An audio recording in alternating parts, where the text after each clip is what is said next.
guess what? My eyes fall on this butter called plant. Man, I really like the looks of that female. That is not a 6-inch clit. Well, we all know how that worked out for me. Monroe has things he cares about. Monroe is a very productive citizen in society today. I had to change myself and start loving myself. Man, I did that and started going to church and just working hard, dude, and everything's changed. Brett, when I was doing drugs, dude, when I was addicted, bro, I hated myself. And once you fall into that pit where you hate yourself, you don't care what anybody else thinks. You gotta love yourself, man, and you gotta find something that you love maybe to make you love yourself. Don't think I didn't see that message, man. Look, hey, man, how about help me out with some crypto? I don't want a haunted house. That man's turned his life around. He's living a good damn life. You want to know if you can turn your life around? If you want to know if you can do the right goddamn thing, you don't need to look any further than Monroe Meyers.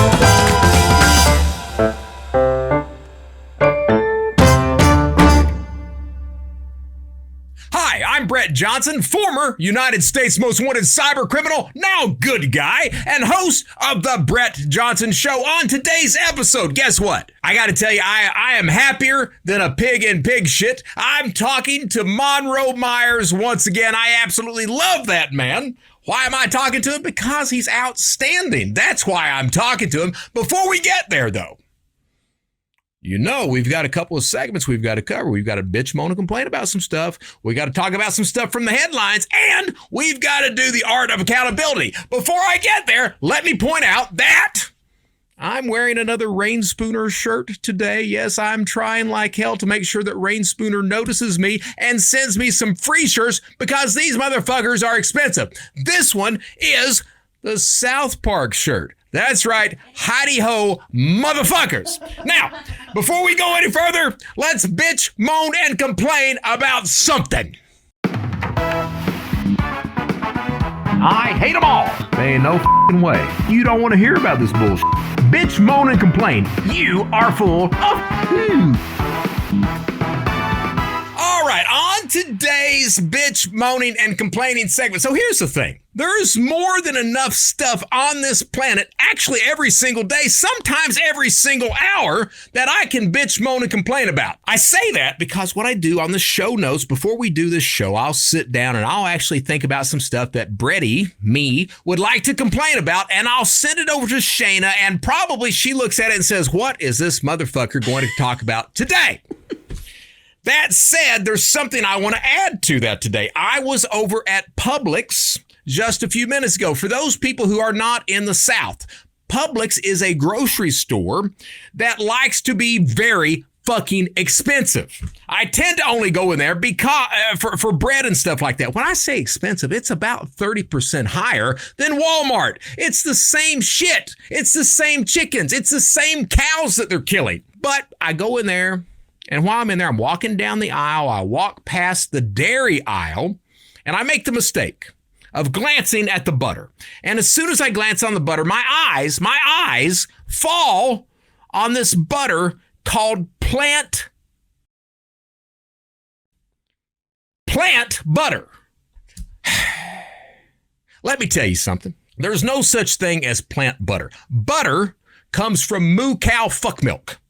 All right, that's where butter comes from. Plant butter does not exist. You can't get butter from a plant. That is not really what I'm wanting to bitch about today. What I'm wanting to bitch about today, Brian, we have a movie poster here for a film titled The American Society of Magical... Now I say because I am a white man and I cannot say that word. If I say that word, I will get my ass canceled. Now, the reason I'm bringing this up, I watched the trailer for this.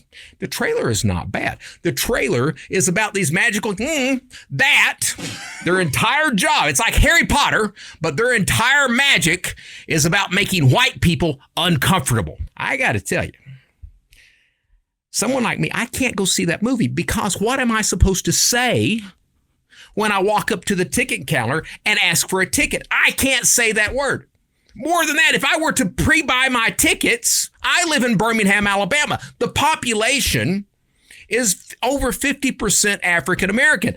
The chances of the person behind the counter taking the tickets being African American is pretty good. What's going to happen when I hand that ticket stub to them and it says the American Society of Magical? They're going to look at me fucking funny. They're going to look at me like I'm a piece of shit. So I can't see that.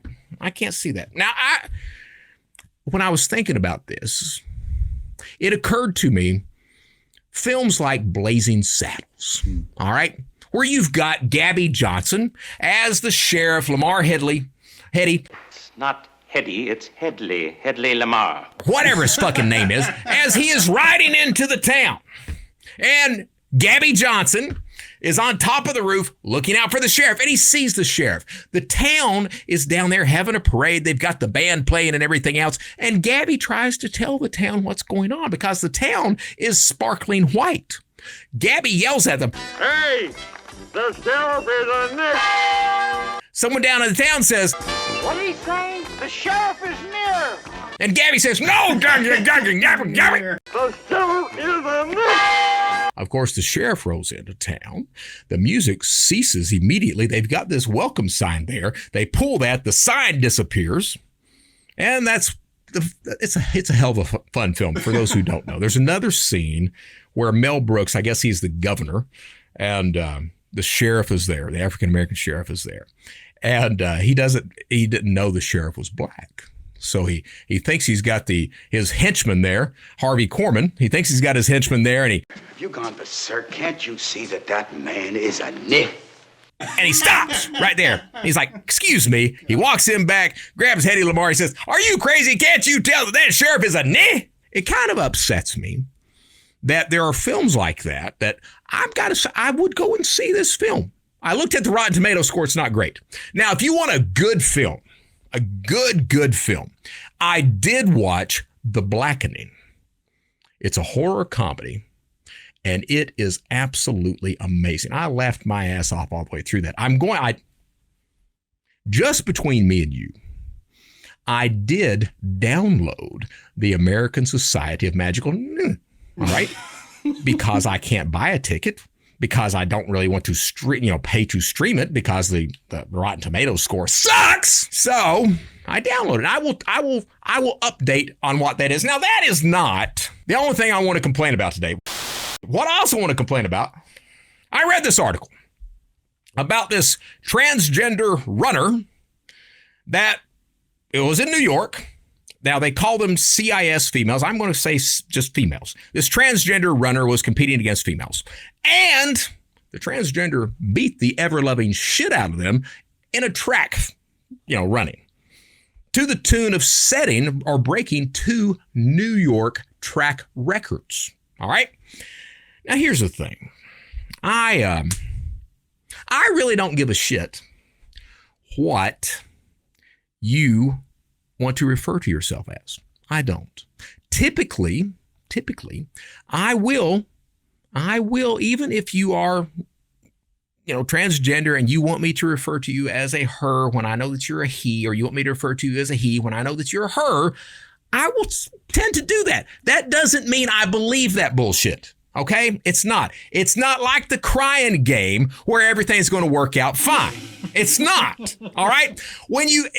Here's what's going to happen. You want to know what's going to happen? We're going down this transgender route so much that one of these fucking days, we're going to get one of these people on eHarmony or Plenty of Fish or some bullshit like that.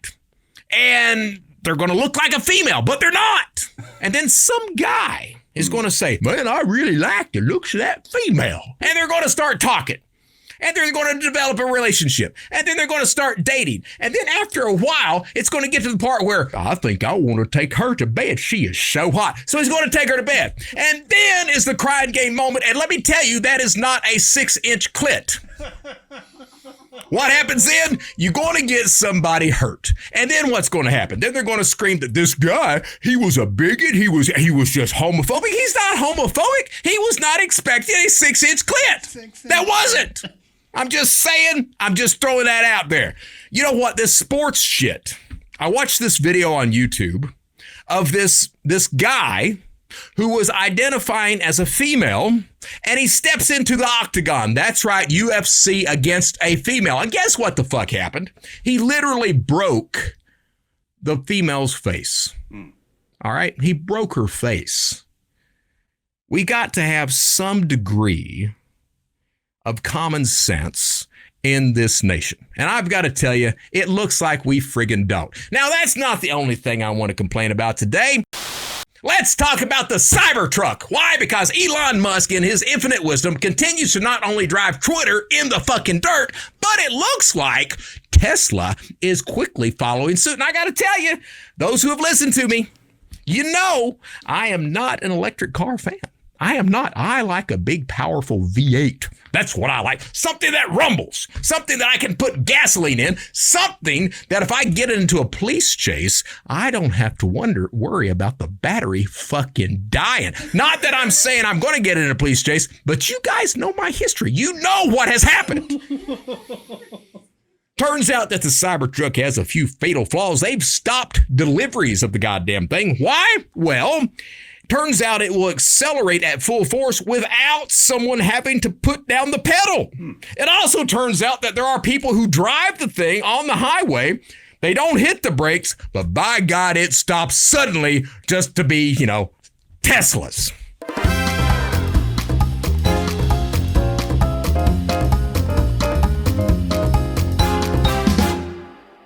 From the headlines, what am I going to talk about today? I got to tell you, I could talk about Iran attacking Israel. No, fuck no, not going to do that. We're going to do that tomorrow when I record this week's Criminal Thoughts episode. So what else am I going to talk about? I could talk about the Civil War film. I saw that. It's a good movie. It's a good movie. The problem is that it is extremely, and I mean it is extremely light on plot. Like, it's not there. I'm not going to talk about that either. What I am going to talk about, I have been watching the news. Donald Trump, President Trump, is currently on trial for the hush money thing. He paid a porn star to keep her mouth shut. Now, here's the thing. I'm not sure. It's not that I don't like. I don't like anybody. All right, I'm an equal opportunity hater. But the thing is I don't understand why he thought that he could pay a porn star to keep her mouth shut, where her entire life has been getting paid to make sure she keeps her fucking mouth open. I'm just saying that if anything, he should have used the money to make sure that things were being put into her mouth so that she couldn't fucking talk at that point in time. That would have probably been more successful. Let's be honest. And I mentioned this shit on my Twitter account yesterday. Let's be honest. Because nobody else wants to talk about this except for the conservatives, and they can be a little fucking nutty sometimes. But anybody that thinks that Donald Trump is not being targeted, I'm not sure what flavor of fucking Kool-Aid you are drinking. It's probably the Jim Jones Red.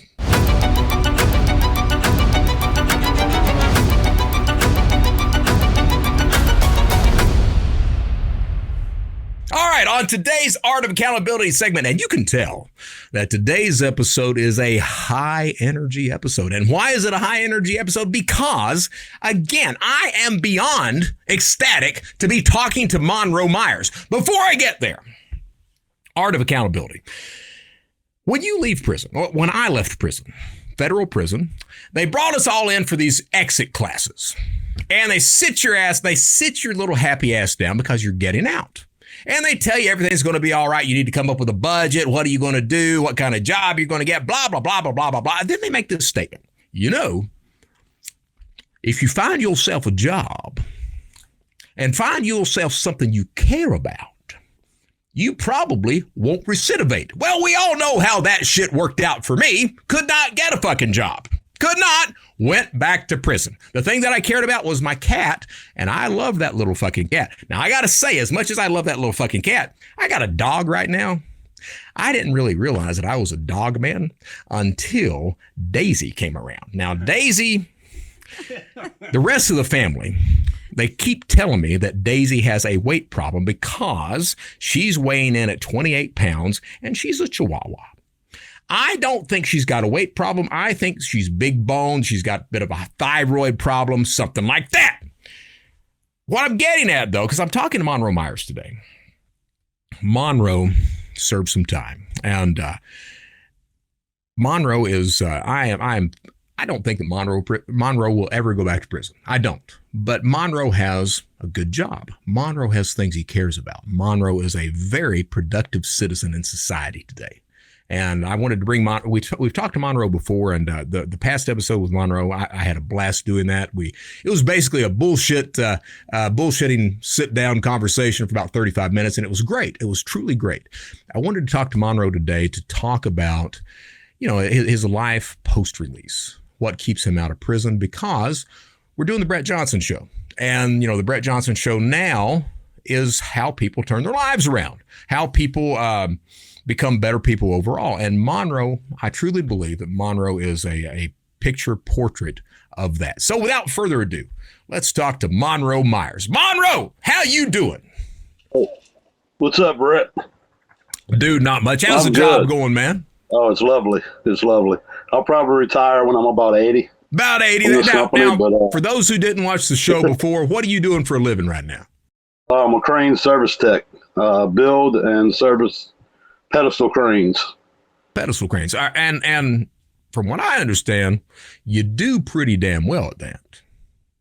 I'm not doing bad. I mean, it's right. April, fourth month of the year, and I done made $45,000 this year, so. You're doing pretty damn good, man. Let's be honest, man. I'm on a track to gross 120 this year. I grossed 90 last year. See, I love that shit. And not only that, but I follow you on Facebook, and I'm always seeing the restaurants that you're eating at, the steaks that you're eating, the places that you're traveling to. You're doing all right, man. Yeah, I'm doing good. I just got pre-approved for $350,000 to buy a house. So yes. I'm actually looking right now. Well, and the last time we talked, you were talking about buying a house within the year. So you're doing all right. Well, I never in my life thought I'd be in a position to get pre-approved and get my credit score up to over 700 to where I would be in this position, but I finally got it. Yeah. So tell me something. I mean, how's life changed for you? So we went through this arc, right? So you went to prison, you've served time. Yeah. How has life changed now compared to before you went to prison? Brett, before I went to prison, when I was using drugs and selling drugs, I didn't have no self-worth. I really didn't like myself, to be honest with you. You gotta, I guess it was the dogs for me, bro. What I did might not work for everybody. But dude, these dogs changed my life. I didn't love myself, and I got this first dog, and I seen the unconditional way that she loved me. And in order for me to love her back, I had to change myself and start loving myself, Right. And, man, I did that and started going to church and just working hard, dude, and everything's changed. Like, I've never in my life, I've been a dope addict and 19 years in prison. I never in my life thought I would be in a position to actually get a bank to give me $350,000 to buy a house. I mean, dude, I got to tell you, man, you have no idea how proud I am of you of that. I mean, I truly am. That speaks volumes. I mean, it truly does. It speaks volumes of how you have turned your life around to get to that point. It really does, man. So you're doing all right. So the dog, were you an animal fan before you came out or not? I think we hit on this a little bit before. I had a dog last time I went to jail in 2016, and she was in the hotel room with us when I got arrested. I don't know what happened to her. I don't know if somebody adopted her. I don't know if she went to the pound and they put her down. But when I went to jail, that was, man, I missed that dog more than I missed my old lady, more than I missed my freedom, you know, worrying about where she was at, who was taking care of her. And I made myself a promise, dude, that I would never get another dog and put myself or the animal in that situation again. And then when I got out and seen my female that I got now, she reminds me a lot of my honey baby that I had before I went to jail. And, man, I got her, and it's just, she changed my life. She really did. I love that, man. I truly do. So, but like I said, that might not work for everybody, Brett. You know, it's. No, you're right. You're right. If you're in the pits and you're rock bottom and you're doing dope and you're selling dope and, you know, you're trying to recover and you're trying to get your sobriety, you know, you got to love yourself, man. And you got to find something that, you know, something that you love maybe to make you love yourself, you know, because it's different for everybody. I can't say what worked for me. I can't tell somebody that's getting out of jail, hey man, go get a dog. It's going to change your life. You know, dog might shit all over their floor, and they might, you know, it might be totally opposite for them. You know. Well, I mean, the dog may shit. That's true. So, does the dog go with you on your jobs or not, man? She actually could. My employer would actually book a hotel room, a pet-friendly hotel room, if I wanted to take her. But I think since we talked, I picked up another female, so I actually have 2 females now. My second one is on a co-own with a guy, and my original female, I just breeded. Let's see, I breeded her in December. She had puppies February 12th. She had 2 puppies February 12th, and I'm still trying to get rid of one of the puppies right now. I think I got him sold Saturday. I got to go see a guy about him. Good. Got to bring him to see a guy Saturday. But the first one sold for $4,500. I mean, these are show dogs, bro. These dogs are ABKC show dogs, like 4th or 5th generation pedigree. You know. I saw the picture of the pup that you put on Facebook, and that was, I mean, that's just a beautiful, beautiful pup right there. It truly is. Yes, most definitely. So, are you going to keep breeding the dogs or not? Yeah, this one that I have on a co-own, I have to breed her. She's about to come in the heat. And once I breed her, the guy that I'm co-owning this dog with, he gets pick of the litter. We split all of the stud fee, the vet bills, everything. Then he gets pick of the litter. And when he comes to pick up his pup, I get the paperwork on her and the rest of the litter. So if she has 8 pups, you know, he gets 1. And I get her paperwork, and I get the paperwork on the other 7 pups, and they're gonna go for $5,000 a piece. Dude, you know? That's beautiful. So, and what's the pups' names? The dogs' names? Little Mama is my original one. The co-own we call Sissy, and then the little male that we got, the pup that we still have at the house, we calling him Tank. Yeah, I talked to Ted Durbin. Ted's got that beautiful pup that he's got over there, and that's what keeps Ted stable as well. Right. My question is, so Ted's pup, I say pup, Ted's dog is around Ted all the time, goes wherever Ted goes. Are you attached to your animals like Ted is with his or not? Yes. Matter of fact, when I first got my first pup, I wasn't doing crime work. I was at a mechanic shop, and the guy actually let me bring a kennel to work. And for probably the first 7 or 8 months of her life, she was with me 24 hours a day. I mean, she went to work with me. I put her in the kennel in the mechanic shop. I threw her wrenches all day. She sat there and watched me. When it was lunch break, I pull her out the kennel. Me and her would go up to McDonald's or whatever, get something to eat. I'd eat. She'd go back in the kennel. Like, she was with me 24 hours a day. But now I got a live-in girlfriend that's living with me. So, you know, they pretty much stay home with her now. Okay. But somebody's with them all the time. Like, these dogs are never alone. Good. Now, and so you got a live-in girlfriend. Are the animals jealous of the girlfriend? Because my little Daisy, that 28-pound chubby-ass Chihuahua, she's jealous. No, they love her just as much as they love me, because she actually probably spends more time with them now than me. Okay. And see, that's the little one right there. That's the new dude. One. That's one of the. Oh man! Now, how old is she? He's 10 weeks. 10 weeks, and he is absolutely beautiful. He's getting his little ears cropped next week, but right now he still has floppy ears. Man, you got me wanting an American Bully now. Swear to God, man, you do, man. beautiful. That is a beautiful pup right there. That is. I'm gonna have to come to to Louisiana just to play with the pup. That's a fact. Hey, let me ask you something, Monroe. And you said that, you know, that, and I agree with you 100% that your path is not something that you can say that everybody can do. You know, finding a dog or something like that. So, you know, someone that's getting out of prison, and you know, I didn't serve nearly the time that you did, but I served enough time to get a taste. And the time that I served, you know, I saw the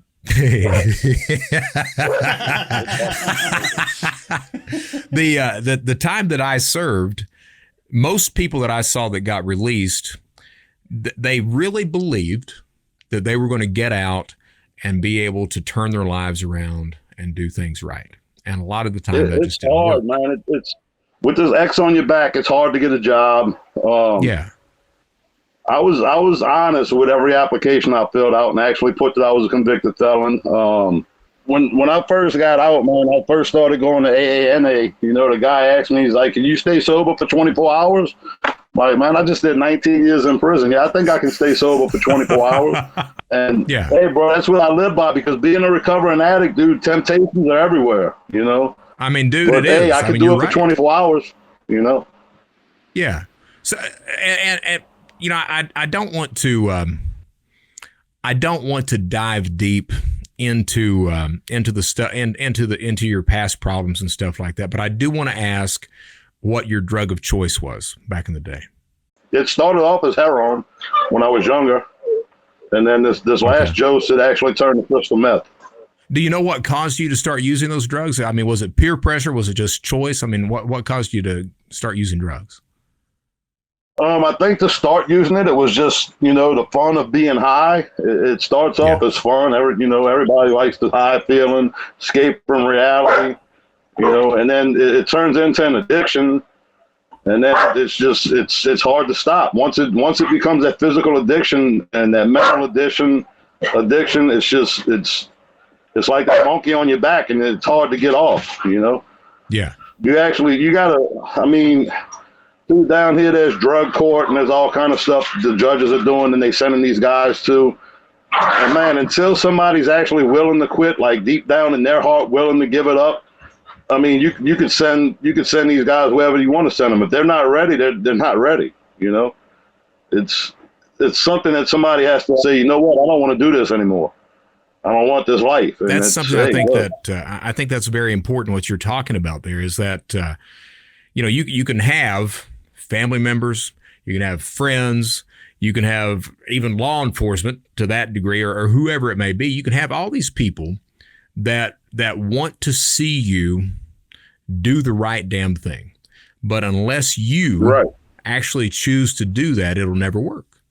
Yeah, I mean, until you're ready, bro, you're never going to quit. So it doesn't matter who asks you to quit, who tells you to quit, what judge sends you to rehab or you know, drug court or wherever you send you. If it's not in your heart to stop using drugs and quit, it's not going to happen, you know? Right.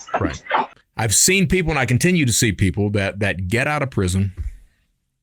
They want to change their lives, but they can't get a job. And then they're released to the exact same people, places, and things that they were doing when they got their asses locked up to begin with. So it's like, you know, it's like a recipe for disaster right out of the gate. Right. And, you know, with you, I mean, were you released to those same people, places, and things, or were you released to a different area, or what? No, I was released basically to the same area, same people, places, and things. But I had it on my heart and in my mind, but I wasn't going back to it. You know? So that's what I like, because you know, and I say, you know, I tell people to try to get away from those people, places, and things, but sometimes you can't. But it's that choice that you made. Right. Even if you can't get away from it, you still have a choice. You know, you got a choice. That's what I was saying, how they say in NAA, man, can you do it for 24 hours? Can you stay sober for 24 hours? I did 19 years in prison. I can do that for 24 hours. I can stay on my head for 24 hours if I had to. Yeah. And it's a struggle every day because, like you said, Brett, temptation's everywhere. You know what I'm saying? Exactly. But if it's something you want and it's something you really desire to stay sober and stay clean, then you take it one day at a time.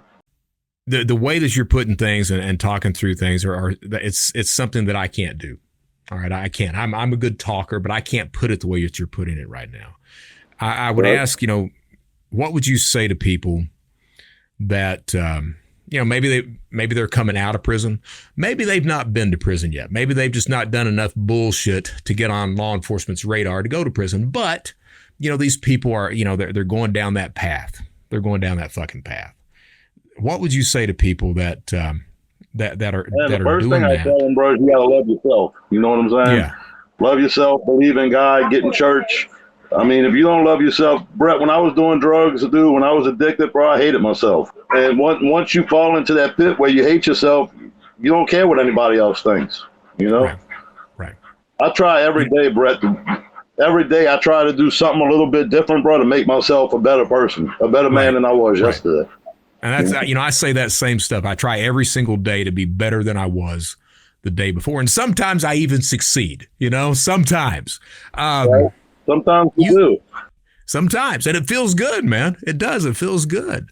You mentioned church a couple of times.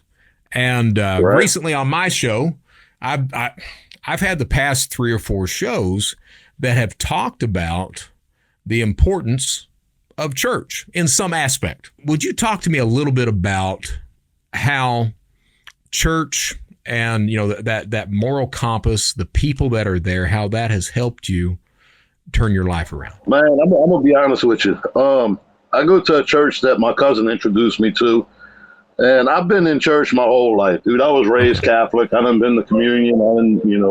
I did my confirmation. I did all of that when I was younger. My mom used to drag me to church every Sunday. So I've been in and out of a lot of churches my whole life. And probably 2014, maybe 2013, I went to this church with my cousin, and my first time there, and they did a little prayer call at the end of the church, and they called everybody up to the altar, and this preacher laid his hands on me to pray for me, dude, and I started speaking in tongues. Okay. And it actually, Brett, it scared the shit out of me. Well, yeah. That was the last time I went to that church. I didn't go back for a good little while because I actually felt something there, and I don't know what I felt. Right. And I just started going back to that church a couple months ago with my cousin, and dude, I love it. Good. Yeah, that's the and I've been talking about that recently too, and what I've said, because I want to be a Christian, I do, but I have trouble with faith, I really do, but I keep trying, man. But what I've been saying on my show is there's truths in the Bible that it doesn't matter whether you believe that or not, those truths are still there. That you if you follow the stuff that's in the Bible talking about the way you should lead your life, treat other people, love thy neighbor as thyself, do unto others as you would have them do unto you. If you do that, by God, you're doing all right. You're doing every single thing that you need to do at that point. Well, they say you get out of this world what you put into it, karma. Amen. And I'm a big believer in that also. But like I said, the first time I went to this church with my cousin, this preacher laid his hands on me. I started mumbling something. I couldn't understand it. He couldn't understand it. I don't know where it came from. I mean, I wasn't trying to do it. It just happened, and it actually freaked me out. I stopped going with him for years. Then I went back to prison, and I just started going back with him a couple months ago. And this is actually the only church I've ever been in my whole life, dude, where I actually feel a presence there. You know what I'm saying? Good. What caused you to go back, Monroe? I don't know. I think one of the big things that caused me to go back was, this guy come bought this first puppy from me. One of my puppies, and he's kind of got my background. You know what I'm saying? In and out of prison, drug addicted. He's been out 12 years now, and he's very successful. Like, he has about 10 or 11 businesses. Nice. And, you know, he's well off. And he's real big. He's real big on the church thing. And me and him got to talking the night that he come picked up the puppies. And he was like, man, he's like, you're doing great. You know, I told him basically everything I told you. He's like, man, you're doing great. He's like, there's only one thing you're still missing. He's like, you need to get right with God. And he told me that, and it kind of started sinking in. Like, you know, maybe I am still missing something. Well, Monroe, I'm going to tell you something. And I say this because I've been told this, and when people tell me this, it makes a difference to me. It really does. But I want you to know, man, that I am absolutely proud of you, and you are a good man. And I mean that. I'm not just saying that. I mean that. Thank you, Brett. Yes, sir. Let me ask you. I made a post on Twitter and Facebook a couple months back where I said sometimes I miss prison. You know, the camaraderie there, the not having to. You have worries in prison, yeah, but you know you don't have to worry about your bills. I miss it. I miss it all the time. Prison life's easy for me. Like it is. I've done so much time. There's no responsibility. You know, I don't have to cook. I don't have to pay bills. My meals are brought to me. Like it's simple. You know. Ted Durbin referred to this same thing too. There's a truth in prison that's not in the free world. You know, in prison you have your word. At the end of the day, that's what you've got is your word. And in the free world, you want to call it that, in the free world, people don't really pay much attention to the word. I mean, they'll say something, but whether they're going to follow through with it, it's questionable a lot of the time, you know? Yeah, 90% of the time. Yeah. It's, and I don't think that, and I say that because, you know, my listeners, most of them have not been to prison. And unless you understand that, unless you've been in that environment, I don't think that it's that you really get that you know at the end of the day, we have our word. We're not going to leave this planet with any of that material bullshit that we've acquired through these years. We're going to leave the world the same way we came in, and it doesn't matter whether you're rich or poor, educated, uneducated, important, unimportant. At the end of the day, you've got your word, you've got your integrity, and that's one of the things in prison. I know people may have a hard time understanding that you know you've got a bunch of criminals there, but even with those criminals there, there's an integrity that is hard to find outside of the fence. Kind of the old saying, like honor among thieves, you know? Yeah. Well, Monroe, it really is. It is. It really is, man. So, you know, I think you're good to go, man. I mean, I say that, you know, and you know as well as I do. I mean, I think I'm good to go now, but I'm always on point. You know, I know that I'm tempted a lot of the times. I know it'd be easy enough for me to go out and steal a bunch of fucking money. But I think I'm trying to get you a Bitcoin thing. Don't think I didn't see that message, man. See, so I posted, Brad. I posted that whole thing about, you know, I put in $4,000 and 4 days later it's at 235. Monroe reads that bullshit, sends me a message on Facebook. Hey, man, how about helping me out with some crypto? So here's the deal. Here's the deal, man. I let me, because I just got started in this stuff. All right. I don't feel comfortable yet telling people what to do or trying to invest money with that. All right. Give me another month so I know I'm doing all right, because I would hate to tell you to do something and then you lose your ass. And I'd be like, I am so sorry. I told you to do that and you lost your fucking money. And then you wouldn't like me anymore. And then you might be getting one of those damn dogs on me. So I'm just saying. I know. But let me get 100% comfortable with your investments, let me know, and I'm willing to ride with some. Dude, I really will, and I mean that. I truly do. I might not even have to take that pre-approved loan out. I might be able to use crypto to buy my house. You know? Dude, I tell you what, man, I am. I honestly, I am beyond impressed. That, you know, like I said, the last time we talked, you had mentioned that you wanted to buy a house within a year. Here it is. It's not even been a year. And by God, you're going to be buying a house, man. I mean, that's rolling big time I'm right looking there. right now. I'm pre-approved for 350, but I'm trying to stay under 200 because I don't want to have to work till I'm 80 years old to pay this thing off. Yeah.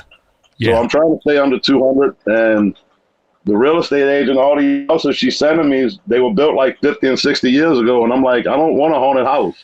You know what I'm saying? I'm 46. I don't want to buy a house that's old. I don't want to buy a house that's older than me. You know what I'm saying? I don't want a house that motherfuckers have died in, and I don't know what room they've died in. I don't want a house where untelling how many people have shit in the toilets. I want to be the first shitter in the toilet. Well, not necessarily at first because I'm not rich, but I mean, I'll take a house that's 10, 12, 15 years old. I just don't want a house that's 50, 60, 80 years old. I just can't. I can't picture myself buying something that's older than me like that. You know. Well, I tell you, Monroe, the house that we've got, my wife was the only one that was working when we bought it, and so right.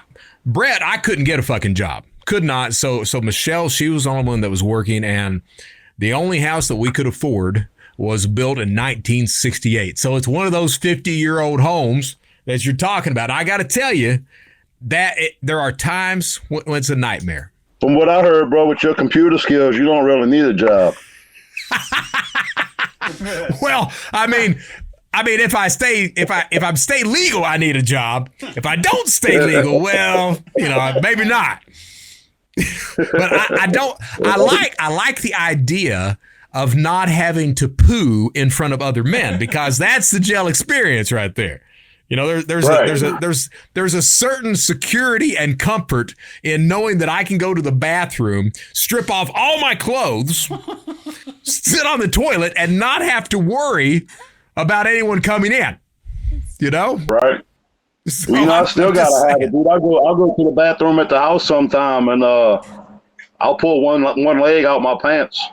My old lady's like, "What are you doing?" I mean, that's just a prison habit, bro. You gotta have one leg out. If somebody comes sneaks you while you're on the toilet, you gotta be able to get up and fight. If you got both your pants legs around your ankle, you're in the bind. You're exactly right, and people may not know this, but yes, you do. There are people who get their asses beat while they're taking a shit, and there is nothing worse than being mid-turd and having some motherfucker jump you. I've not had it happen, but by God, I always dreaded it. Brother, I thank you for coming on. I'm going to get my ass down to Louisiana, and I want to have dinner with you and shoot the shit sometime. All right? Definitely, right, man. When you come down here to South Florida, we're gonna I don't know. I'm gonna bring you to one of these seafood restaurants down here. I'm gonna show y'all. Y'all ain't really got no seafood in Alabama. Oh, I agree. We do not. You're absolutely right. We got Captain D's, and we know what that shit is. Yeah. And we got the Filet-O-Fish at McDonald's. That's what we get. We're not doing that, Brett. We're not. Nah. All right, brother. I'm gonna close the show out. Thank you so much for coming on, man. I absolutely love talking to you, man. Yes, sir. Anytime. All right, we're gonna close this out. That is Monroe Meyers, and if you want to know if you can turn your life around, if you want to know if you can do the right goddamn thing, you don't need to look any further than Monroe Meyers. And that's the truth, because that man has done things right now. That man's turned his life around. He's living a good damn life. So, if you ever wonder if you think that maybe you can't, let me tell you, you can. You can. But you, as Monroe pointed out, you have to make the choice to do that. No one can do that for you. My name is Brett Johnson. This is the Brett Johnson Show. We're going to close it out. How do we close it out? Same way every single time. Stay safe out there. Stay secure. Stay vigilant. More importantly, at the end of the day, just do the right damn thing. My name is Brett Johnson. Thank you so much for tuning in. Until next time.